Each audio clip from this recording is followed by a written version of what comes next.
European leaders on Sunday emphasized that any resolution to the three-year conflict in Ukraine must involve Kyiv and maintain support for the war-torn nation, following the announcement of a summit between U.S. President Donald Trump and Russian President Vladimir Putin.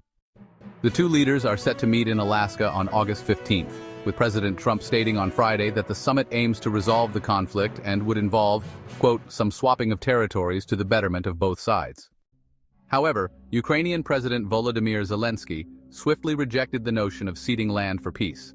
Ukrainians will not give their land to the occupier, Zelensky declared on social media hours after Trump's announcement. He added, any decisions against us, any decisions without Ukraine, are also decisions against peace. They will achieve nothing. Zelensky also urged allies to take clear steps towards sustainable peace during a call with British Prime Minister Keir Starmer. European leaders echoed Ukraine's stance. A joint statement from the French, Italian, German, Polish, British, and Finnish leaders, along with the President of the European Commission, welcomed Trump's peace efforts but, stressed the necessity of continued support for Ukraine and pressure on Russia.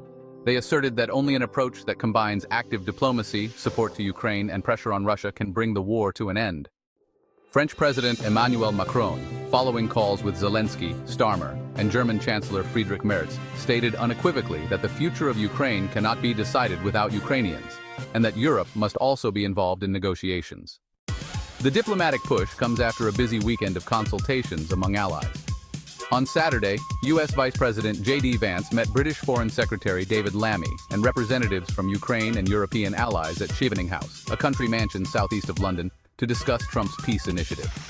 Simultaneously, national security advisors from Kyiv's allies, including the United States, EU nations, and the UK, gathered in Britain to align their views ahead of the highly anticipated Putin-Trump summit.